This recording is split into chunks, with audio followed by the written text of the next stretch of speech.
রিয়াজ, তোর খাবার। তোকে আবার এসব কে আনতে বললো? আমি জানি তুই সকালে কিচ্ছু খেয়ে আসিসনি, আগে খাবি তারপরে কাজ। এইভাবে সারা জীবন আমার খেয়াল রাখবি তো? বিয়েটা হোক তারপরে বুঝতে পারবি। তোকে একটা কথা বলতে ভুলে গেছি। কি? আমি একটা ভালো কাজ পেয়েছি, মাসে 10,000 টাকা করে দেবো বলেছে। কোথায়? ব্যাঙ্গালোরে 5 তারিখে টিকিট। 5 তারিখ? তার মানে পরশুদিন। হ্যাঁ, তুই মন দিয়ে পড়াশোনা করবি, আমি ওখান থেকে তোকে ফোন করব, আর তোর যা যা লাগবে সব আমাকে বলবি। ঠিক আছে, তুই খেয়ে নিস, আমি স্কুলে গেলাম। মাত্র 350 টাকা হয়েছে। তাহলে এক কাজ কর, আমার একজোড়া চাঁদির বালা আছে, ওইগুলোই বিক্রি করে দে। কিন্তু তোমার বালা। ওসব আমার লাগবে না। মা, মা। কি হয়েছে? তুই তো হাঁপাচ্ছিস কেন? পুলিশ। এইটা আমাকে দে। বাড়িতে কেউ আছে? কি ব্যাপার স্যার আপনারা?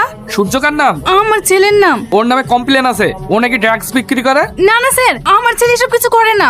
সেটা সার্চ করলেই বোঝা যাবে। গোপাল, স্যার আমার ছেলে এসব কিছু করে না, আপনারা খালি খালি সন্দেহ করে আমাদের বাড়িতে এসেছেন। দেখুন সেটা সার্চ করলেই বোঝা যাবে।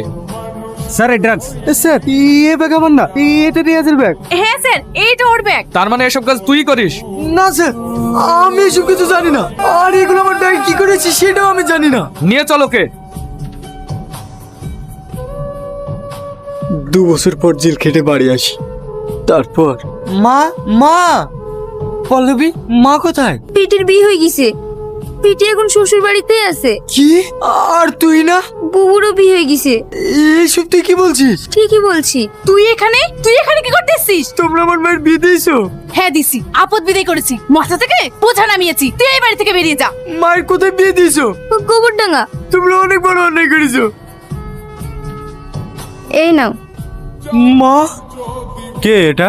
আমার আগের তরফের ছেলে।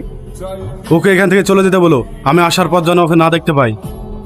তুমি বিয়ে করতে পারলে? তুমি আমার কথা একবারও ভাবোনি, তুমি শুধু নিজের কথা ভেবে বিয়ে করে ফেললে।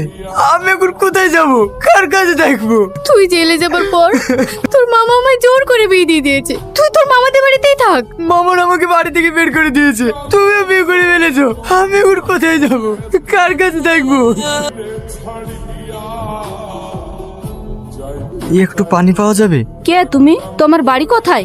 আমার কোনো ঠিকানা নেই, আমি অনাথ। এখানে একটা কাজের খোঁজে এসেছিলাম, কিন্তু রাত হয়ে গেল। এখানকার আমি তেমন কিছু চিনি না, তাই আপনাদের বাড়িতে আমি ঢুকে পড়েছি। বসো, কিছু খেয়ে পানি খাও। না না, আমি কিছু খাবো না। তাহলে তুমি থাকবে কোথায়? সেটাই ভাবছি, তাহলে তুমি এক কাজ করো, এখানেই থেকে যাও। কিন্তু আমাদের ছেলে মেয়ে বলতে কেউ নাই, আমরা দুই বুড়ো বুড়ি থাকি। তোমাকে আর কাজ খুঁজতে হবে না, আমার অনেক জমি জায়গা আছে।